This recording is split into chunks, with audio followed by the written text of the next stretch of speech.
del tema que esta noche me ha pedido Javier que comparta con ustedes, que es el de economía de bien común, que he denominado como pues, un modelo alternativo para los retos del futuro.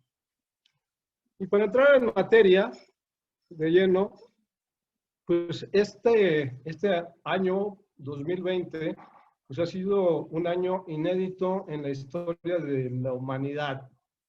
Creo que nunca nadie, en otros momentos hemos vivido crisis económicas, crisis políticas, pero nunca habíamos visto cómo en un solo año se habían conjuntado 4 fenómenos distintos que de una u otra manera vinieron a configurar una especie de tormenta perfecta.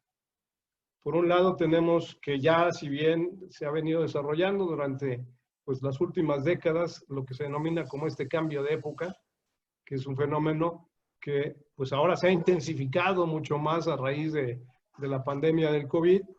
Ya existía pues estos cambios profundos que ponían en, digamos, revisión todos los esquemas del desarrollo en nuestra sociedad.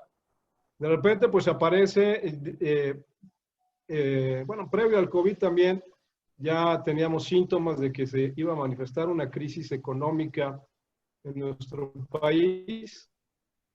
Si ustedes recuerdan, en el último trimestre del año pasado ya presentamos índices de decrecimiento económico. Bueno, con ella pues diga, ya vamos por ahí del 10% de crecimiento en el Producto Interno Bruto. Entonces, se manifiesta una crisis de carácter en materia de salud. Hoy ya también empezamos a ver una crisis política en nuestro país. Entonces, como nunca nos hemos enfrentado en un mismo momento a situaciones difíciles de esta época. Y el COVID, con la irrupción del COVID, pues se ahonda en la velocidad y en la profundidad de lo que implica el cambio de época.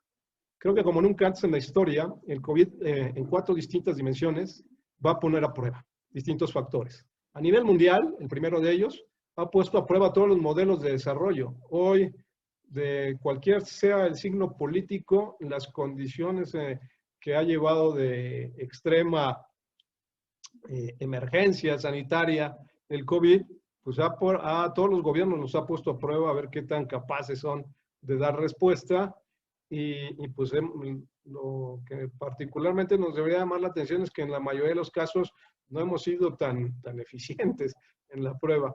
Pero algo que hay que resaltar, curiosamente, los países que mejor respuesta han dado son aquellos países que son encabezados por mujeres.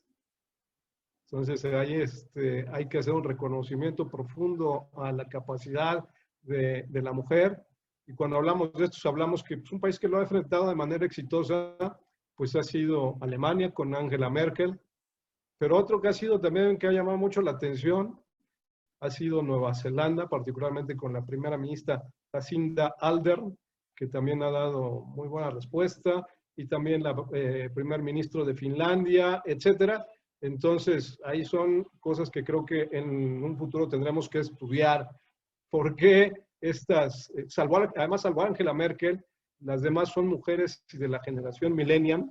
Ahora hay que buscar, ver qué es lo que hicieron para entender por qué les ha dado tan buen resultado. A nivel social, ha puesto a prueba nuestra corresponsabilidad y nuestra solidaridad. Yo creo que hoy podemos verlo en México que desafortunadamente hemos demostrado que no somos ni tan corresponsables ni tan solidarios. Y lo vemos con un simple detalle, el famoso uso del cubrebocas. La gente no le gusta traerlo y demás. Y en ese sentirme yo solidario de utilizar el cubrebocas para no contagiar a las demás personas. Y en el también ser corresponsable de la mitigación de la pandemia, pues creo que ahí como sociedad tenemos graves fallas que tenemos que analizar. A nivel familiar, se puso a prueba los sistemas de los valores familiares que tenemos. Como nunca también hemos visto conflictos que se manifiestan de manera cruda en el ámbito de las familias. Hay dos cosas que han sido significativas, diría yo. Vamos a ver ahora en diciembre y enero muchos nacimientos a raíz del inicio del confinamiento, pero también eso es bueno, pero también por el lado contrario estamos viendo que se ha intensificado los divorcios, que precisamente porque fueron estos valores puestos a prueba. Y en el último de los aspectos que se ha puesto a prueba durante este año, a nivel personal, creo que a cada uno de nosotros ha sido buen tiempo para que reflexionemos sobre cuáles son los propósitos que guían nuestra existencia. Y muchos, pues, creo que han entrado en una crisis significativa de si lo que estaban haciendo realmente les satisfacía, si era realmente lo que querían. Y, pues bueno, esto es parte del entorno en el cual nos ha confinado esta enfermedad. Y entonces hoy surgen las siguientes preguntas. Cuando pase el COVID-19, ¿cómo será la vida que tengamos después de la pandemia? En el ámbito económico, ¿qué pasará con la economía? ¿Seguirá siendo la misma, no? ¿Cómo será la nueva normalidad? ¿Cómo serán los nuevos modelos de negocio? Y finalmente, otra interrogante que creo nos podemos plantear todos es, ¿cómo serán las nuevas formas de organizar el trabajo? Hoy están en el ambiente todas estas preguntas, las cuales han quedado sin respuesta.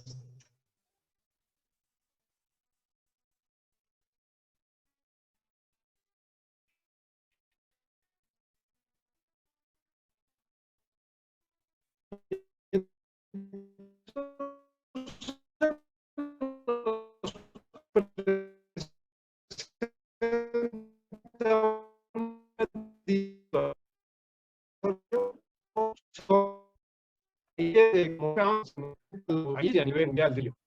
Para ir adentrarnos de lleno en el tema de la economía del bien común, es preciso algunas consideraciones particulares que considero son pertinentes, ya que si no concebimos las cosas de esta manera, pues evidentemente no entenderemos el modelo en su conjunto, del cual a continuación hablaré. La primera consideración preliminar es que en USEM definimos a la empresa como una institución fundamental de la vida económica y social, en la que se integran los que aportan su espíritu emprendedor, los que aportan su capacidad directiva, los que aportan el capital, los que aportan la tecnología y los que aportan el trabajo colaborativo y solidario, para con la conjunción de todos estos elementos, producir los bienes y servicios que la sociedad requiere para satisfacer sus legítimas necesidades. A partir de esta concepción de empresa, diríamos que la célula básica de la economía es precisamente la empresa. Así como decimos que en la sociedad su célula básica es la familia, pues en el aspecto de la economía diremos que la célula básica es la empresa. Y otra de las consideraciones preliminares que debemos de tener presentes es que la finalidad de la empresa no es la simple producción de beneficios, sino más bien la existencia misma de la empresa como una comunidad de hombres que de diversas maneras buscan la satisfacción de las necesidades fundamentales y constituyen un grupo particular al servicio de la sociedad entera.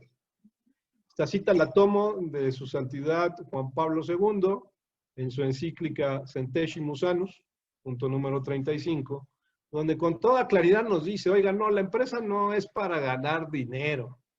La empresa es ante todo una instancia que está constituida para servir a la sociedad a través de la producción de los bienes y servicios que requiere esa sociedad para su adecuado desarrollo. Entonces esto ya nos empieza a cambiar un poquito el foco sobre el cual debemos ver hacia la empresa. Previo a que llegara el COVID-19 y que evidentemente con su irrupción se ha intensificado de mayor manera, pero estos datos ya son antes de que iniciara la pandemia. En términos globales, se le preguntó a las personas qué tan conformes o inconformes estaban con el modelo económico actual predominante, aquel que pudiéramos denominar como capitalismo de mercado, y el que no estaban de acuerdo, no se sentían satisfechos con este modelo. Y la razón también era muy significativa, porque no estaba al servicio de las personas, ni de la sociedad, ni del planeta.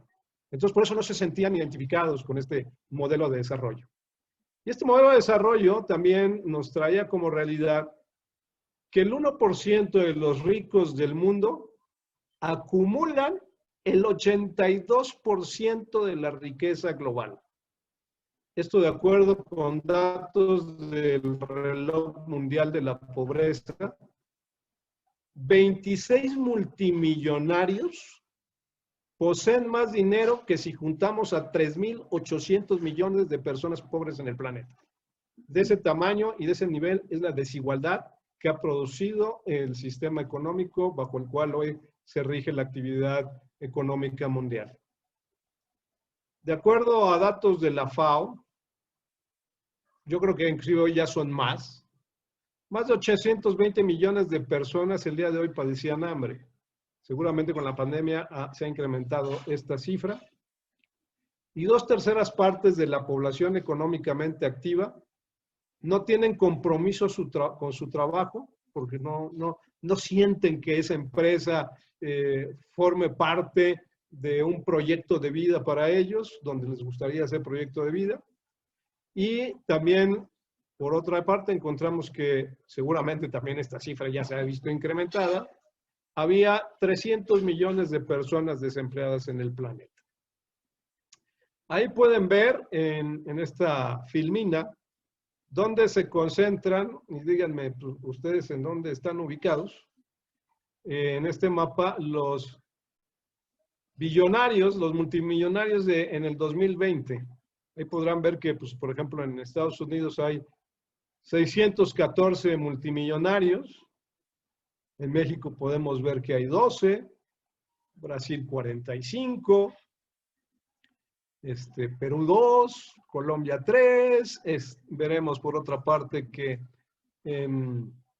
Rusia 99, en términos globales en toda Europa 510, en términos globales en toda Asia 799, pero bueno, pues si vemos ahí es un club muy selecto de los multimillonarios, que son los que tienen todo en comparación con un enorme número de miles de millones de personas que no tienen nada.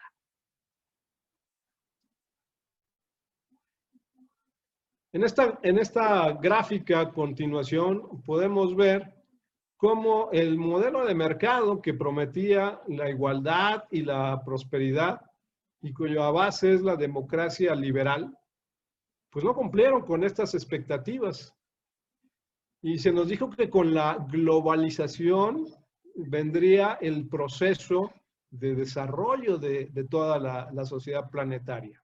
Y lo que empezamos a ver, como lo pueden ver ustedes en la gráfica, pues mientras que en 1980, que es donde empieza la gráfica, pues alrededor del 16% del Producto Mundial Bruto lo generaba el 1% de las personas más ricas del planeta, y mientras aproximadamente el 8% del Producto Interno Bruto lo generaba la población más pobre, pues hoy vemos que están en mayor nivel de pobreza el 10%, y los ricos pues son en estos términos generales, generan el 20% del Producto Interno Bruto a nivel mundial, ese 1%.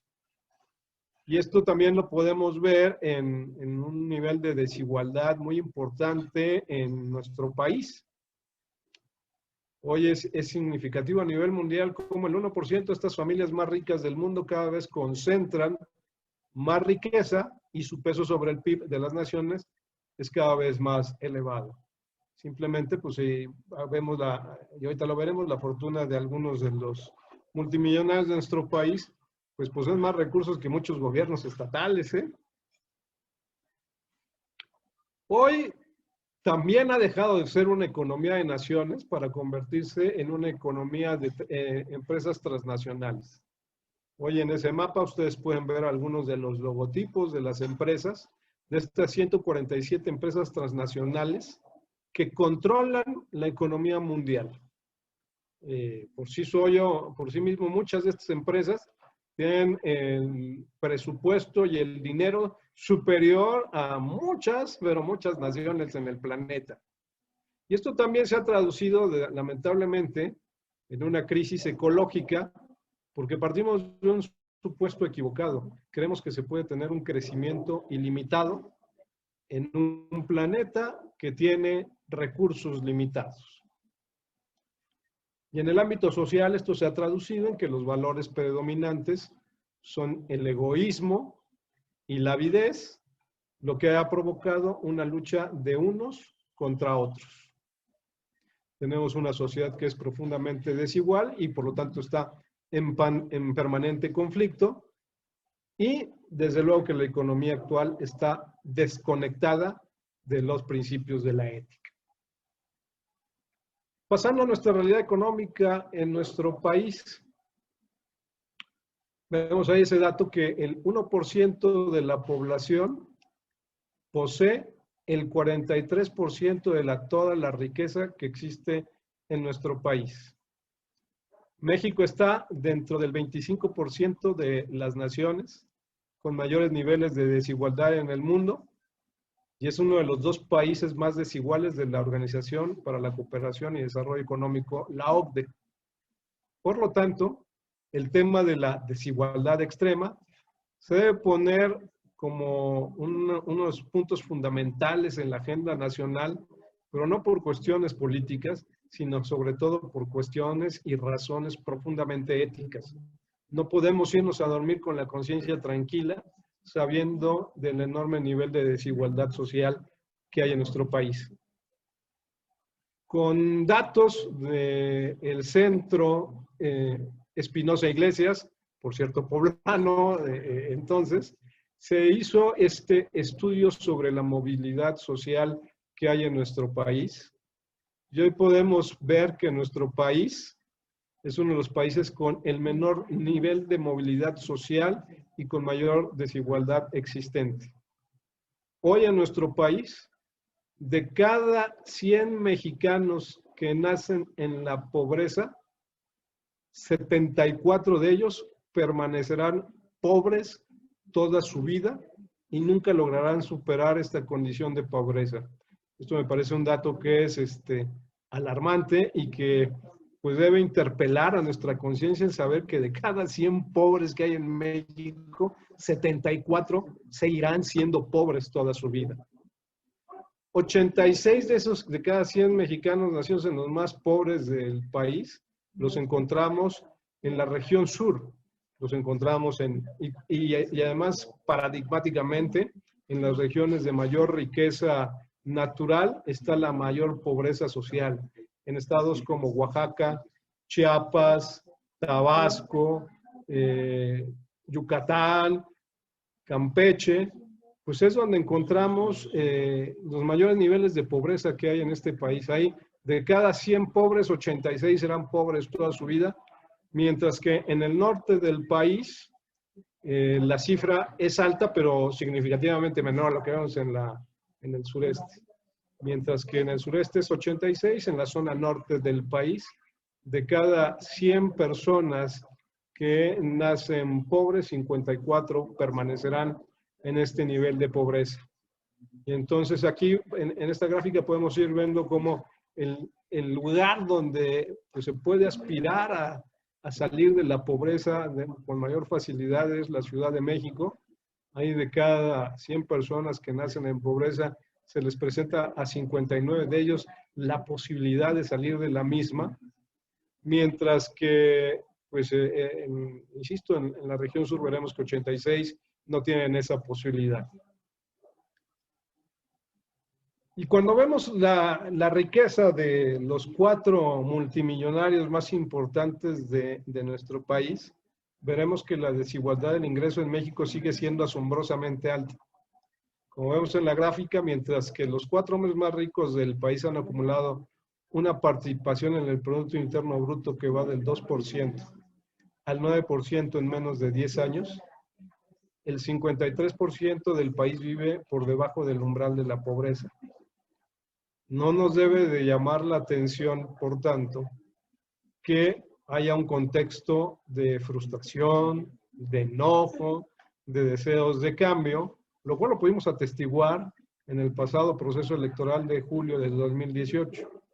En esta gráfica, por ejemplo, vemos cómo en 1996, si juntamos las fortunas de los señores Larrea, de Minera México, Bayeres, de Peñoles, y Salinas Pliego, de TV Azteca, pues mientras en 1996 su fortuna era del 1% del Producto Interno Bruto, para el 2014 ya rondaba cerca del 3%.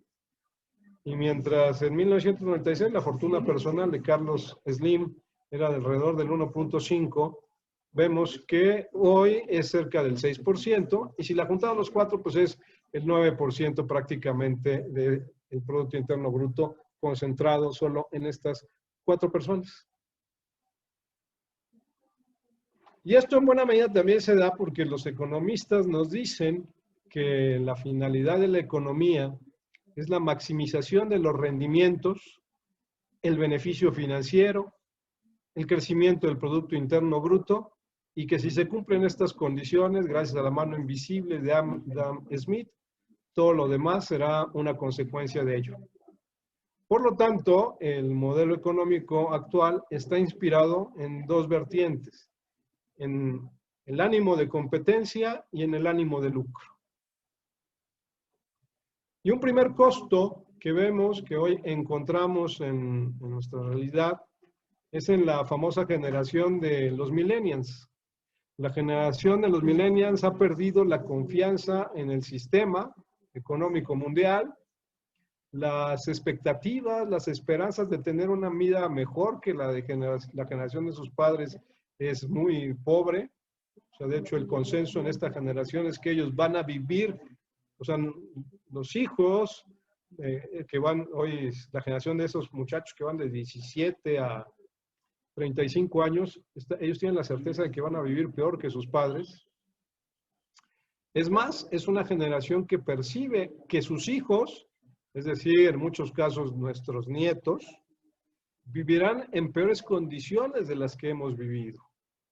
Tan es así que, pues bueno, hoy vemos a nivel empresarial, precisamente por este pesimismo que prevalece en esta generación, las altas rotaciones de personal.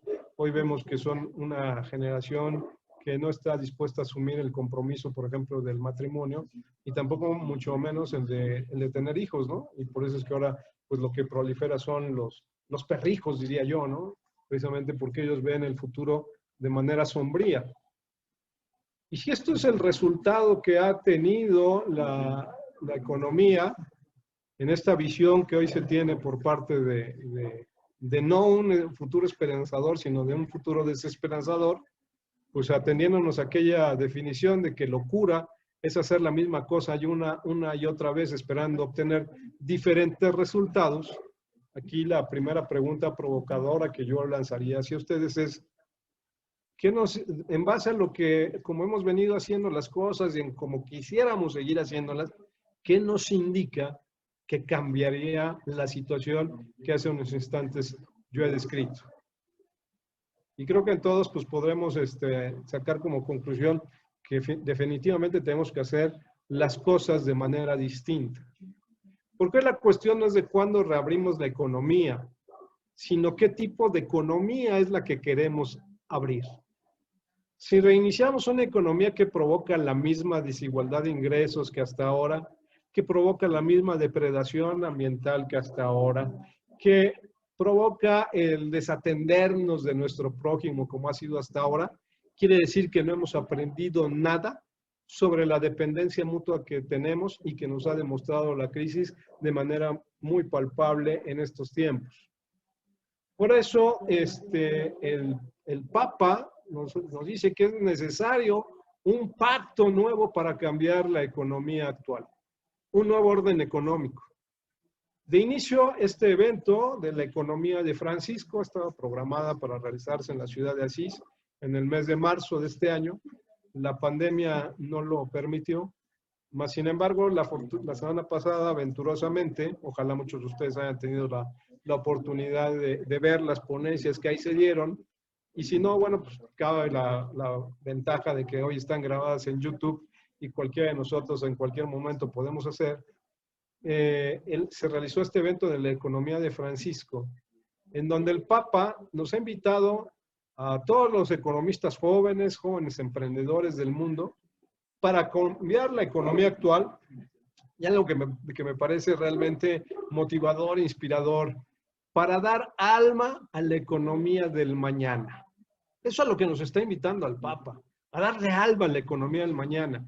Y para eso nos dice el Papa, vamos a hacer un pacto común mediante el cual se promueva un proceso de cambio global que vea en comunión de intenciones, no solo para los que tenemos el don de la fe, sino para todos aquellos hombres de buena voluntad, más allá de nuestras diferencias de creencias y nacionalidad, unirnos por el ideal de la fraternidad y atender sobre todo a los más pobres y excluidos de la sociedad. Dice el Papa que es necesario implementar una economía diferente, una economía que da vida y no una economía que mata, una economía que incluye y no una que excluye, una economía que humaniza y no una que deshumaniza, una economía que cuida de la creación, de la casa común y no que la despoja.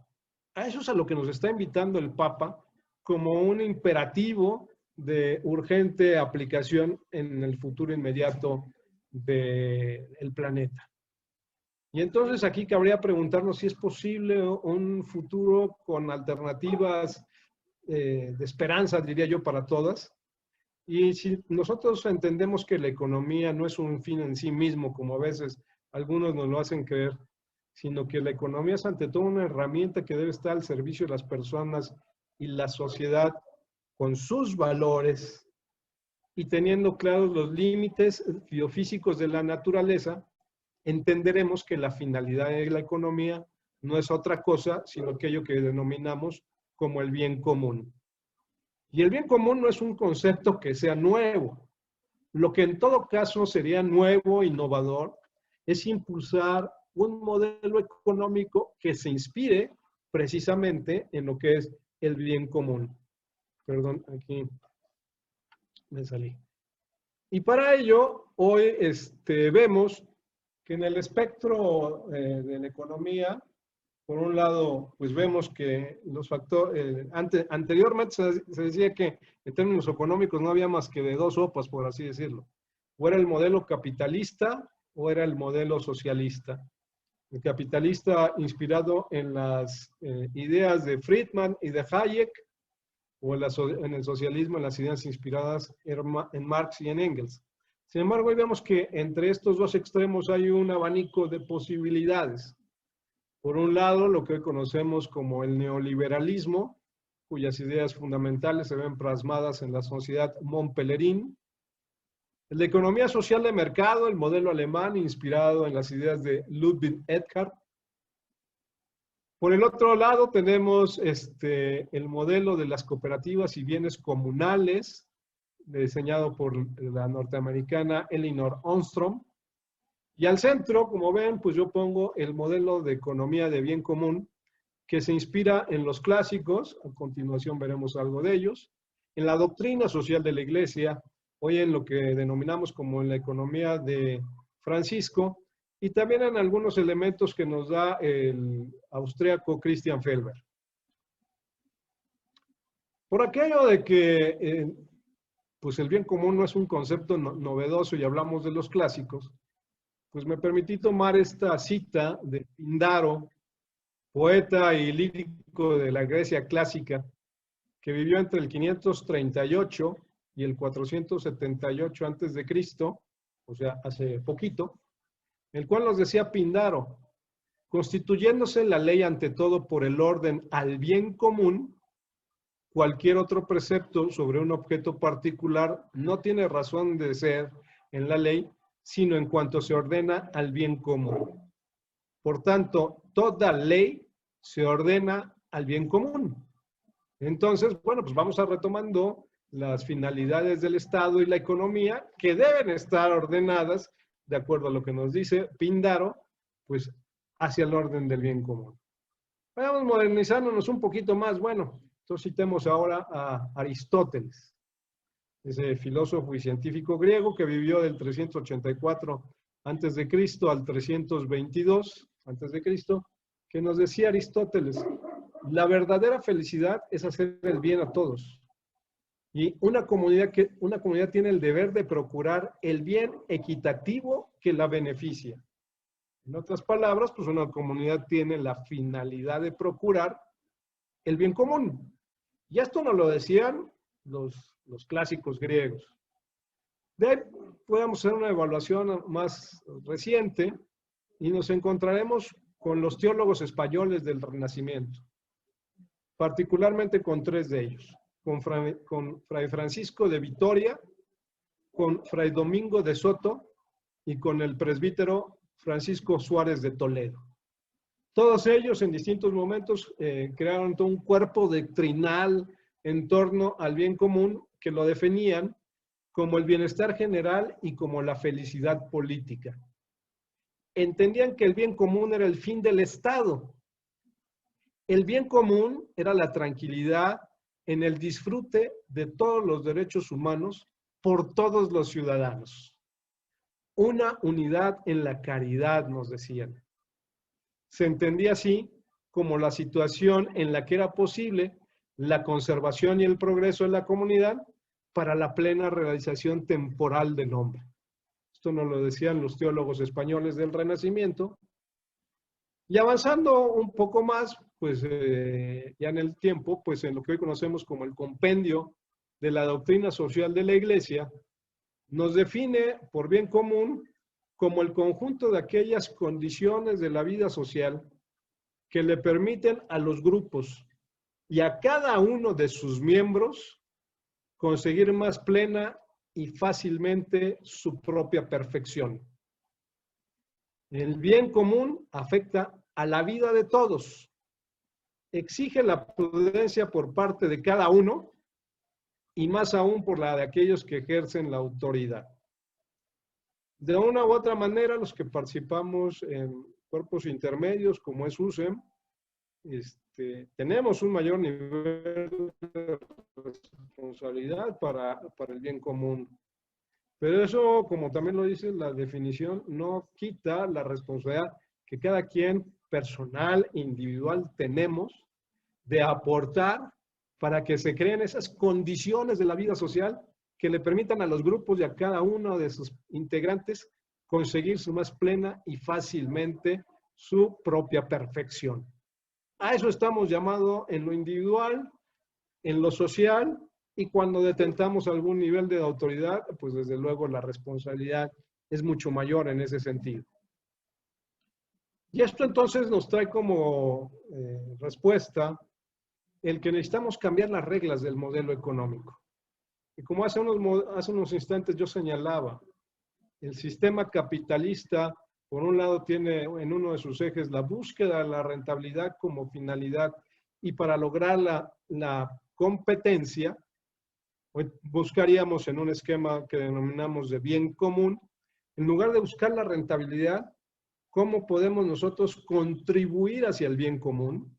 A esa creación de condiciones particulares a las que acabo de referirme, y en lugar de en un esquema de competencia, en un esquema de cooperación entre todos.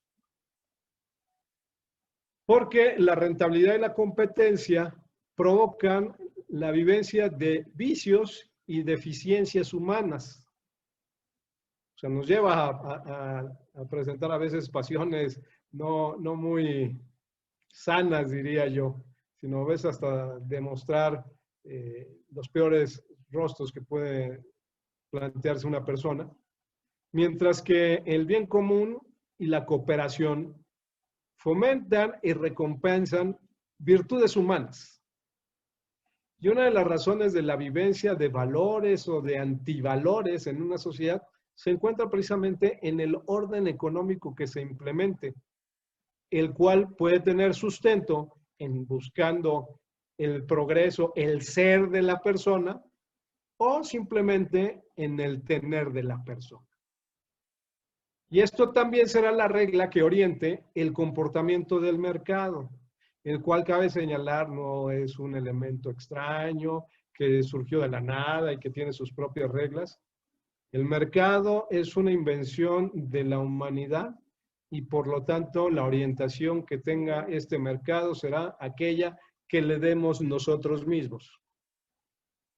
Y la economía del bien común se basa en los mismos valores que hacen florecer nuestras relaciones, es decir, en los valores del respeto a la dignidad de la persona, en el valor de la solidaridad, de la subsidiariedad, de la justicia social, de la sostenibilidad medioambiental, de la transparencia hoy tan necesaria y de la participación democrática de todos nosotros. Estos son los valores que inspiran este modelo económico. Y aquí parecería que voy a sonar políticamente incorrecto, y lo digo porque en algo que he coincidido con el presidente López Obrador, es que ciertamente el Producto Interno Bruto no es lo más importante. Porque en la economía hoy se mide el éxito en base a ese Producto Interno Bruto, en base al balance financiero y en base al rendimiento financiero que tienen las instituciones. Sin embargo, esto no tiene lógica ni sentido medir el éxito y el progreso de una nación en valores o en indicadores financieros que no tienen ninguna relación directa con las personas y su calidad de vida. Por ello es que preciso que redefinamos los valores e indicadores del éxito económico. Ojo, no quiero decir con esto que no se deba de tener utilidades, que se deba generar riqueza, desde luego que se tiene que tener utilidades, desde luego que se tiene que generar riqueza, pero no por sí mismo, sino en la medida en que eso sirva, como ponemos ahí, pues para como buscar que estas finalidades atiendan a la persona. Y aquí algunas cuestiones, porque el debate sobre si el Producto Interno Bruto debería ser como se mida la economía y el éxito a nivel mundial, ya trae tiempo. Y me permití citar a estas tres personas.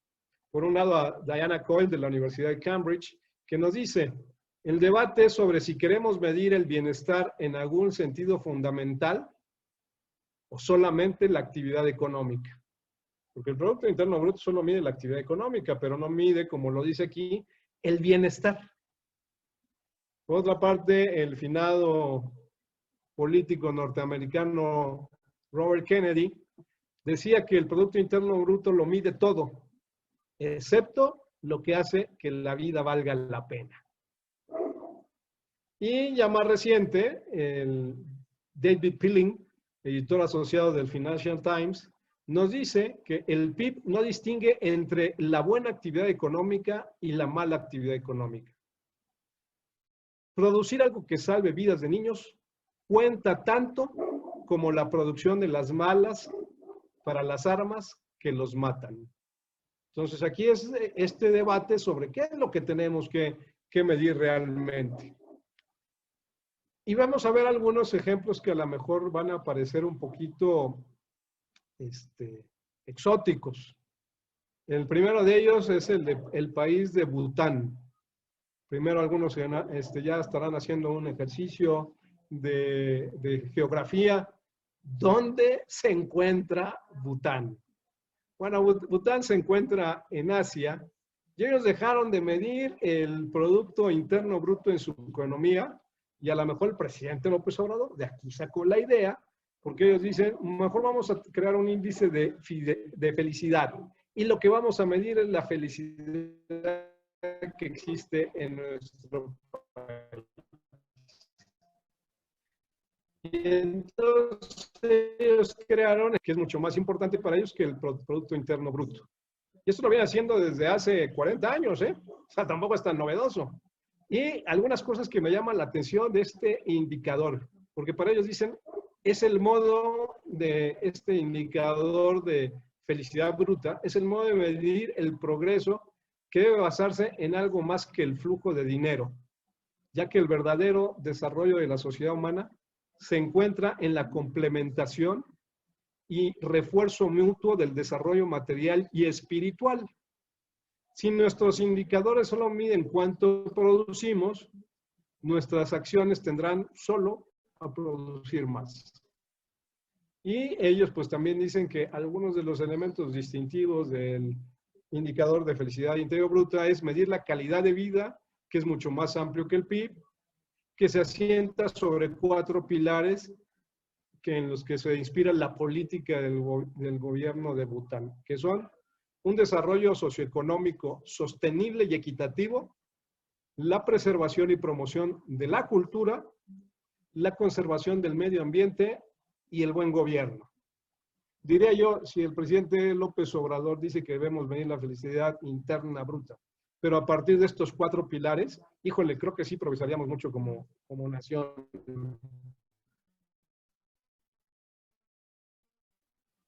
Pero lamentablemente no, ustedes saben que no es el caso.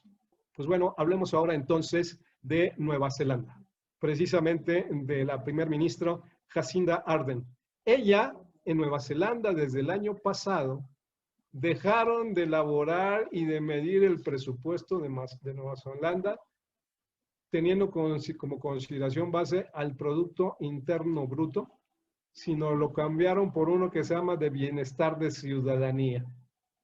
Y a partir del 30 de mayo de 2019 se mide esto en Nueva Zelanda, el índice de bienestar a la ciudadanía. Y entre otras cosas, nos dicen que debemos ver debemos medir cuál es el nivel de pobreza que existe en Nueva Zelanda, el nivel de salud mental que tiene la población neozelandesa, el nivel de salud normal que tienen los neozelandeses, cuáles son las condiciones y la calidad de los hogares de Nueva Zelanda, e inclusive algunas cuestiones que van de vanguardia que me parece interesante, como cuál es la rehabilitación de los presos maorís que pasaron alguna pena en cautiverio, cómo es ese proceso de reinserción social y el éxito que se puede tener. Y entonces ellos dicen que hay que medir en lugar del PIB, hay que medir lo que realmente tiene trascendencia para ver si realmente el país de Nueva Zelanda está teniendo un nivel de progreso realmente. Entonces vamos a ver cuál es el nivel educativo, insisto, salud, educación, salud, económico en cuanto a pobreza, etcétera, que son las cosas que impactan directamente a la persona. Entonces ya vemos que cuando menos algunos de los países que hoy catalogamos como desarrollados, pues están cambiando su eje, su foco, para medir otras cosas. Y aquí en México, de hecho, ya tenemos algunos avances. Tenemos, por ejemplo, la organización México ¿Cómo Vamos?, que ha hecho este índice de progreso social, que evalúa cuál es el progreso social en 3 distintas dimensiones. En cuanto a las necesidades básicas humanas, cómo es el nivel de nutrición y cuidados médicos básicos con los que dispone la población, cómo es el nivel de acceso al agua y al saneamiento que tiene esa población, cuáles son las condiciones de vivienda de la población y cómo es la seguridad personal que tienen en determinadas comunidades. Por la otra vertiente es los fundamentos del bienestar, cuál es el nivel de acceso a los conocimientos, el acceso a la información y a las comunicaciones, a la salud y al bienestar y a la calidad medioambiental, y finalmente una tercera vertiente, las oportunidades, cómo es el respeto y cuidado a los derechos personales, si la gente realmente tiene la libertad personal y de elección, si hay una inclusión social y si hay un acceso a la educación superior. Si midiéramos estas cosas, cómo estamos, pues nos da un parámetro interesante, que a continuación les voy a presumir de Querétaro y les voy a mencionar la realidad de Puebla. En base a estos indicadores, pues con mucho orgullo puedo decir que Querétaro, el resultado del puntaje, estamos en el lugar número 2 a nivel nacional, solo después de Nuevo León. Pero si ustedes que serán, digamos, en los primeros 7 lugares, seguramente ya se dieron cuenta que no está Puebla. Pero si ven un poquito más hacia su derecha, en el lugar número 23 de 32, encontrarán el índice de progreso social que tenemos en Puebla, lo cual nos dice que hay mucho trabajo por hacer y por desarrollar, por mejorar esas condiciones de progreso social en la entidad de ustedes. Yo lo que tenemos que medir entonces es lo que importa. Y la economía del bien común mide el índice de bien común, que es un índice de calidad de vida de las personas en vez del Producto Interno Bruto.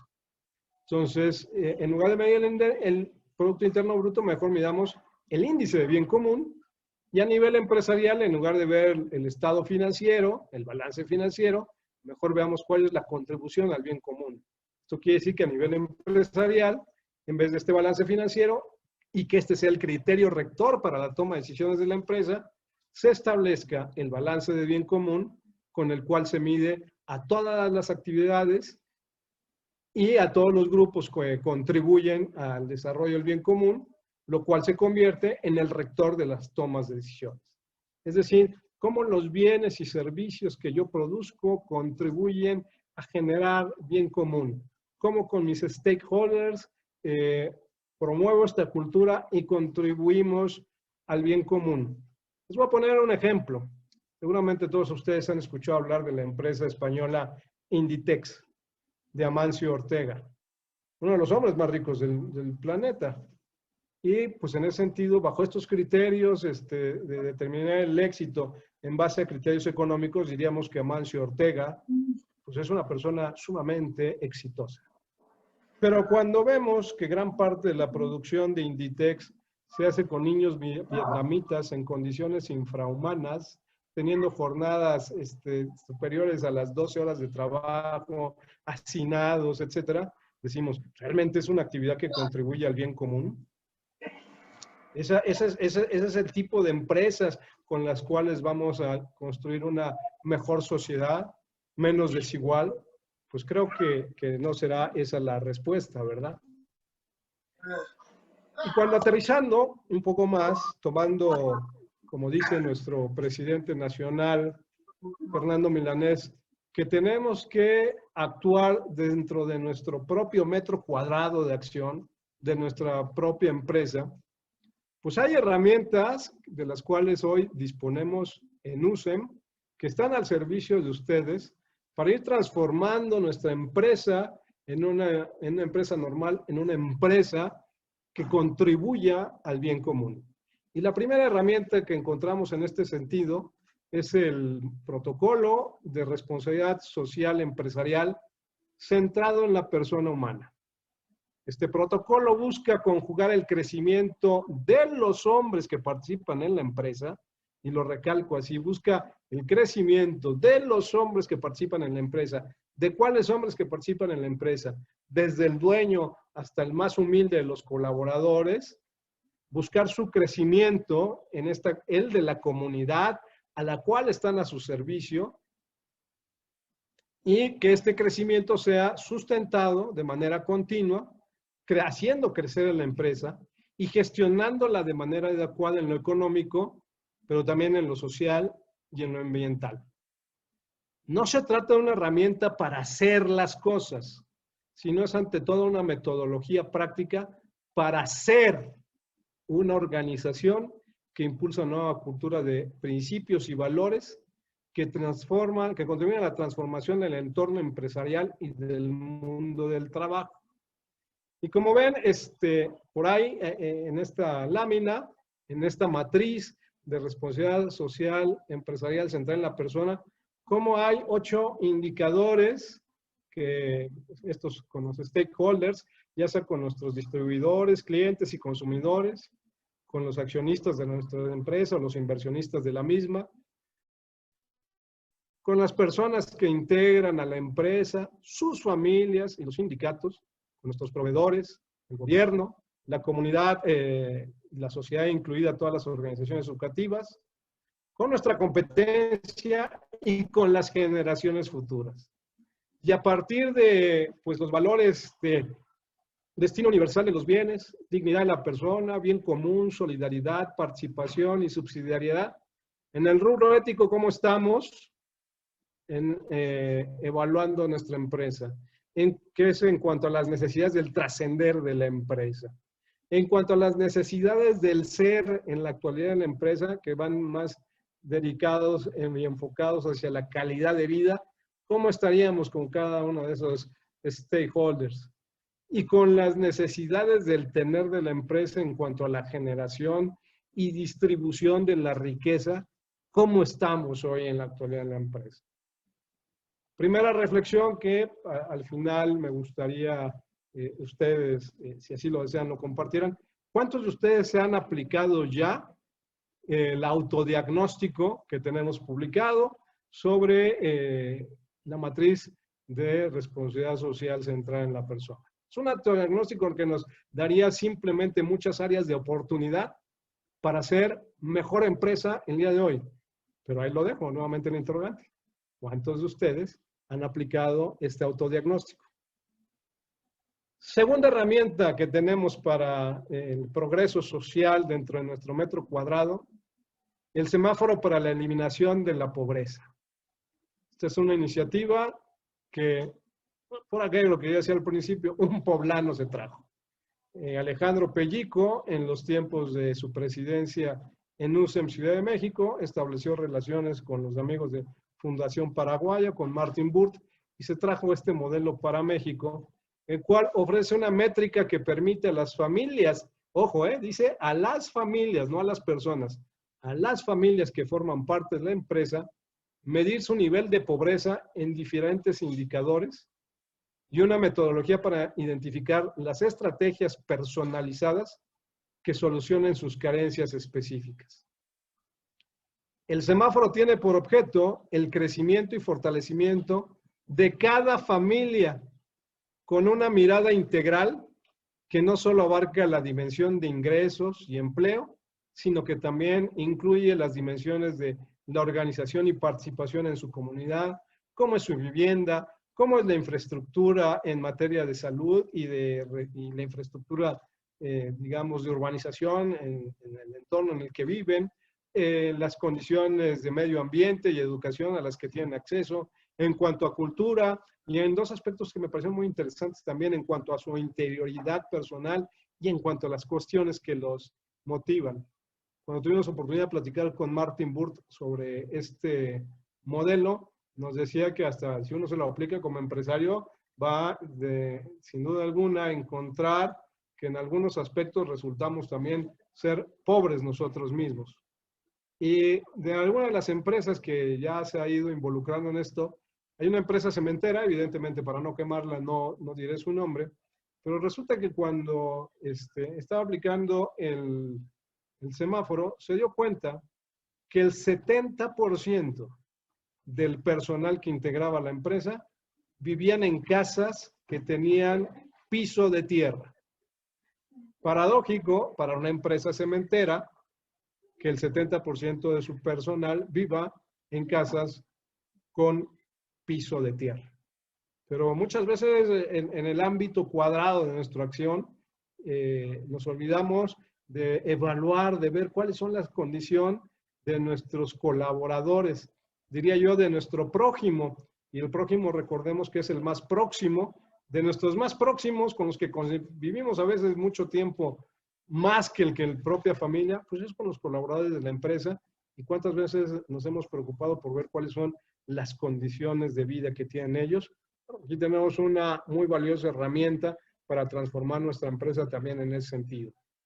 Y un tercer elemento que tenemos es lo que denominamos el balance del bien común, que mide si el producto o servicio que una empresa aporta tiene sentido, si satisface necesidades básicas, cuál es su impacto medioambiental, qué tan humanas son las condiciones laborales de la misma, qué tan justa es la distribución de la riqueza que genera y qué tan democrática es en la toma de decisiones. Cuando al tamiz de esto evaluamos las contribuciones de los bienes y servicios de nuestra empresa, podremos darnos cuenta qué tanto estamos contribuyendo al bien común.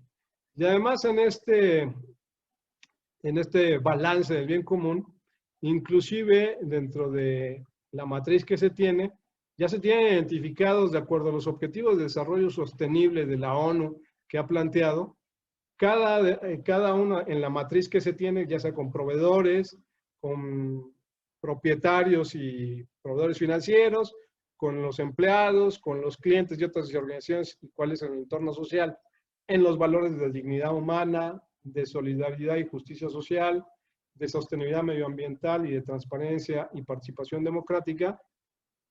¿A qué objetivo del desarrollo sostenible en la ONU estamos impactando directamente? Entonces, esto también le da un valor adicional a esta métrica.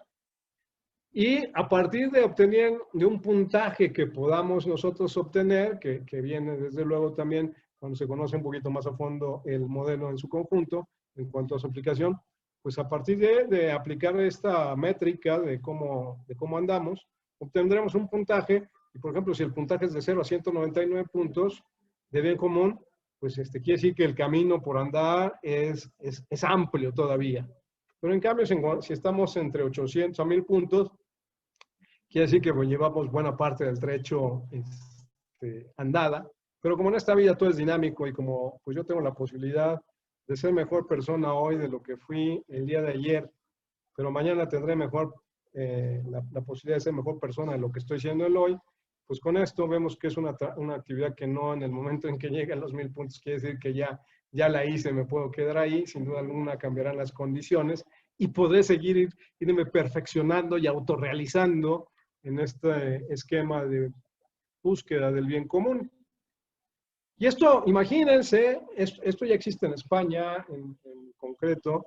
Si alguno de ustedes trae ahorita en su teléfono un lector de código QR y enfoca hacia el código que estoy plasmando en estos momentos, nos va a llevar a esa empresa que en España obtuvo esa puntuación de 767 puntos. Imagínense que ahora que está tan de moda etiquetar todo, pudiéramos etiquetar en los productos cuál es la contribución de bien común que está haciendo mi empresa. ¿Cuál es el resultado? ¿Será una empresa que sí contribuye al bien común o no? Que lo pudiéramos plasmar. Y esto tiene un impacto muy significativo, porque darle visibilidad a los resultados obtenidos le da poder al consumidor. ¿Por qué le da poder al consumidor? Que el consumidor conozca con claridad cuál es la contribución que realiza mi empresa hacia el bien común. En teoría, si soy una empresa, diría desde el punto de vista de lo ideal y de lo deseable, que el consumidor viera que si mi empresa aporta hacia la generación del bien común, prefiera mis productos en comparación a otra empresa que no contribuye nada hacia el bien común. Esto también nos permitiría impulsar modificaciones en el marco legal para que las empresas que contribuyen al bien común tengan una serie de ventajas e incentivos legales, como, por ejemplo, menor cobro de impuestos, que se les dé prioridad en la compra pública, que los créditos que se les otorguen sean a tasas preferenciales, que tengan menores tarifas aduaneras y que a mayor puntaje obtenido en la contribución al bien común, menor sea la carga impositiva y viceversa, a menor contribución hacia el bien común, la carga impositiva sea mayor. Sé que en el actual gobierno esto es un planteamiento utópico, idílico, pero bueno, esperamos que en el futuro cambien las cosas y que vayamos generando cada vez más y más empresas que contribuyen al bien común, que en el mediano y largo plazo nos permitieran llegar a crear estas modificaciones en el marco tributario legal. Y concluyo con la siguiente reflexión, que el cambio hacia el bien común, ¿por dónde empieza? Pues como lo decimos ahí, el bien común empieza por cada uno de nosotros. Hoy tenemos la posibilidad de hacerlo en nuestro metro cuadrado, de tomar la invitación que nos hace el Papa Francisco, de construir la economía del futuro y que esa economía del futuro sea impresa con alma, y creo que es un desafío retador, inspirador, y en el cual estoy seguro todos los que están aquí esta noche acompañándonos, pues se ven identificados y motivados a contribuir y construir la economía del mañana. Quedo a sus órdenes. Muchas gracias. Muchísimas gracias, Enrique. Muy informativa tu plática. Creo que todos quedamos satisfechos. Por ahí en el chat pusimos, si no teníamos alguna duda o pregunta al respecto, pues creo que todo el mundo quedó atónito con tu presentación. Fue vasta, enriquecedora y sumamente nutritiva, porque nadie preguntó nada. Han de haber tenido 20,000 anotaciones que se llevan de tarea.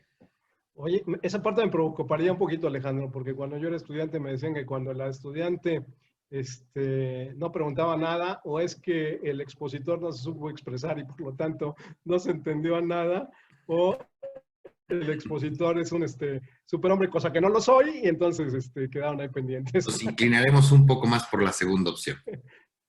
Muchas gracias. Yo sí tengo una pregunta. Adelante, Juan, gracias. Adelante.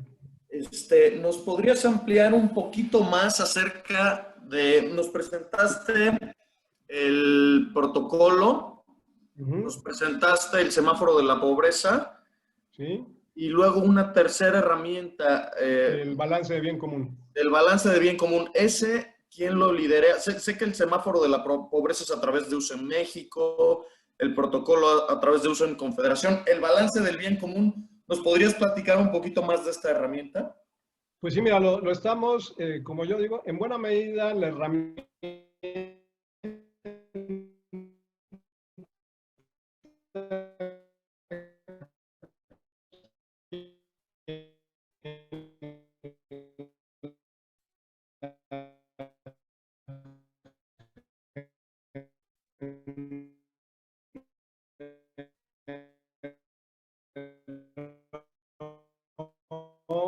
del caso de tropicalización la mexicana. Pero ya va bastante avanzado, ¿no? Y la idea es que también sea una herramienta usen que se ponga al servicio de las empresas, que de manera, yo diría un poquito ya, si lo queremos ver en ensayos prueba y error, quizás ya pudiéramos implementarlo en alguna empresa dentro de la comunidad usen, ¿eh?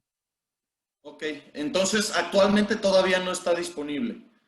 No al 100%, pero yo espero que el año que entra sí ya podamos ofrecérselos. Perfecto. Pero si hay alguna en particular, con mucho gusto te comparto parte de los indicadores y la métrica sobre la cual pudieras ir haciendo la evaluación. Sí, por favor, nos gustaría mucho. Con todo gusto. Gracias. También a manera de comercial, estamos desarrollando en Confederación junto con la gente de EY el estado de distribución de la riqueza. Este año 2 empresas estuvimos como conejillos de India, la de Eugenio Cárdenas en Guadalajara, Silvana, y nosotros, Estructura Solana en Puebla. Ya están por enviarnos los resultados, los podemos ver y compartir. Y pues la idea es que está en etapa de, pues también, ¿no? Pero también es una herramienta que vamos a poder poner a disponibilidad de todos los socios UCE, ¿no?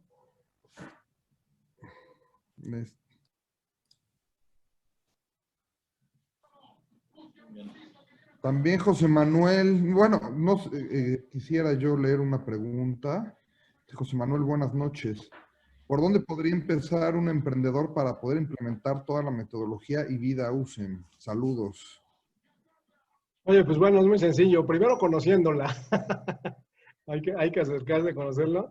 Y en ese sentido, además si eres emprendedor, hoy precisamente, pues por ejemplo, seguramente recordarán que en fechas pasadas se estuvo haciendo la promoción para la inscripción y participación en el premio Don Lorenzo Servitje, y uno de los elementos en los cuales se han sometidas las empresas de los emprendedores que quieren obtener la distinción es precisamente el que se autoevalúen en el protocolo de responsabilidad social centrado en la persona. Entonces, lo primero que yo diría es, pues, como emprendedor básico, conocer ese primer esa primera herramienta de autoevaluación. Y pues ya en eso seguramente te va a dar muchos indicadores de áreas de oportunidad. Y yo diría que en segunda instancia, pues también fuéramos viendo la cuestión de precisamente el semáforo. Y ya quizás como colofón, pues tanto el ejercicio que comenta Javier de distribución de la riqueza como el balance de bien común, ¿no? Pero digamos que para abrir boca, ir sentándonos y viendo oportunidades, el protocolo de responsabilidad social centrado en la persona. Gracias. Gracias, Enrique. También Verónica nos comenta muchas gracias y felicidades al ponente. Gracias.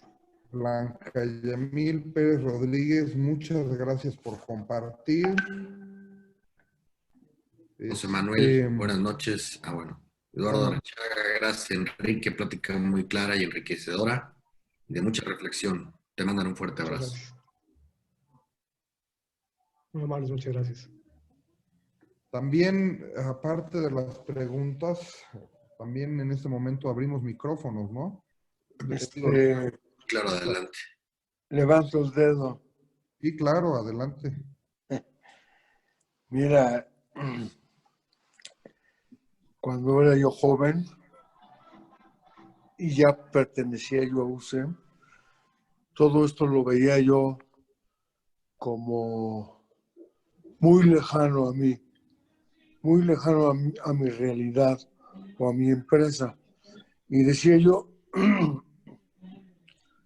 las empresas como Bimbo y otras que tienen departamento jurídico, departamento legal, departamento humano, departamento, etcétera, etcétera, pues se pueden dar el lujo de hacer todas estas cosas porque no les repercute o logran que no queden plasmadas en los contratos de trabajo y luego cada año se incrementen.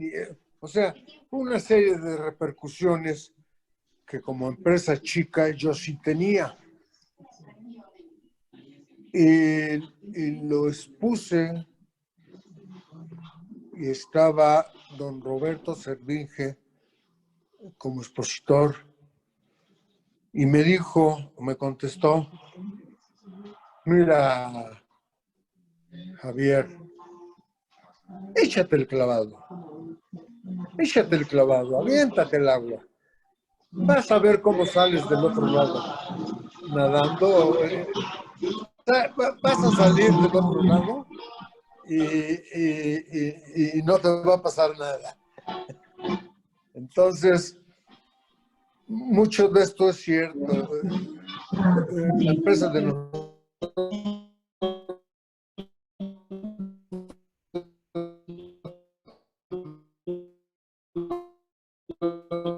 hemos venido hablando con los líderes y bueno, quien diga que es fácil es mentira, ¿eh? Si alguien de UCEM les dice que esto es fácil, los está engañando.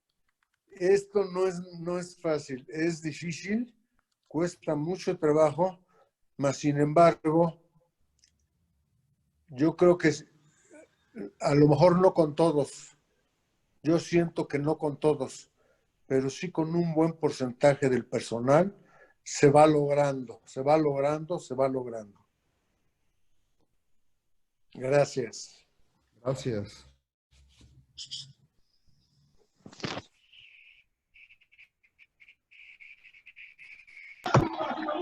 Don Javier, usted sí se va a acordar muy bien de este comercial. Yo creo que casi el 80% de la audiencia no.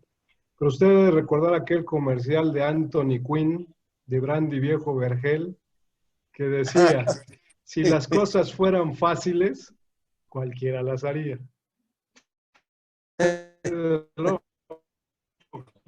Esto no es fácil. No. Requiere mucho sacrificio, convicción, diría yo. Sobre todo esto último, convicción. Porque es cambiar paradigmas y estilo de vida. Y eso, pues no cualquiera está dispuesto a hacerlo, ¿verdad? Pero desde luego que cuando se tiene esta convicción y se asume este deseo de cambiar el estilo y el modelo de vida, los poner ante todos los principios, los valores, los resultados son de mucho mayor envergadura. Y eso ya no le platico porque además usted ya es testigo y prueba fehaciente de ello. Gracias. Sí. Hola Enrique, buenas noches. Norma, ¿cómo estás? Buenas noches. Muy bien, qué gusto escucharte. Me incorporé un poquito tarde, pero bueno, te felicito. Siempre, la verdad es muy refrescante escuchar esto que los que ya tenemos en USEM algún tiempo, como bien lo dice el participante anterior, estamos en el día a día. Creo que nada más abonaría un poco a comentar que esto que desde Confederación nos han pedido, que vayamos registrando las buenas prácticas. Creo que esto puede hacer que eso de verlo tan distante, como bien comentaban, pues lo vayamos haciendo en pequeñito y replicar casos exitosos en, no sé, pues en la parte de distribución de la riqueza en la nómina, de los perfiles de puesto, de hoy día esto que está en boga, de cada vez más incidencia de las mujeres en el ámbito laboral y toma de decisiones. Creo que sería muy bueno. Por eso es que yo les reitero y les invito, vayamos poco a poco registrando nuestras buenas prácticas. Yo creo que si en algún momento tenemos alguna duda, esto nos puede ser muy útil, ¿no? De cómo lo hizo un compañero e irlo replicando poco a poco. Claro, es acierto y error, por supuesto, pero entonces tenemos una base de donde nosotros podemos acudir en caso de una duda o de una oportunidad también. Entonces, bueno, pues muchas gracias por la invitación, Enrique, de veras que te felicito y eres un excelente orador. Saludo a todos, buenas noches y gracias por la invitación. Gracias por tus comentarios, Norma. Gracias, Norma. ¿Alguien más que guste hacer uso del micrófono? A ver, yo perdón otra vez. Enseguida,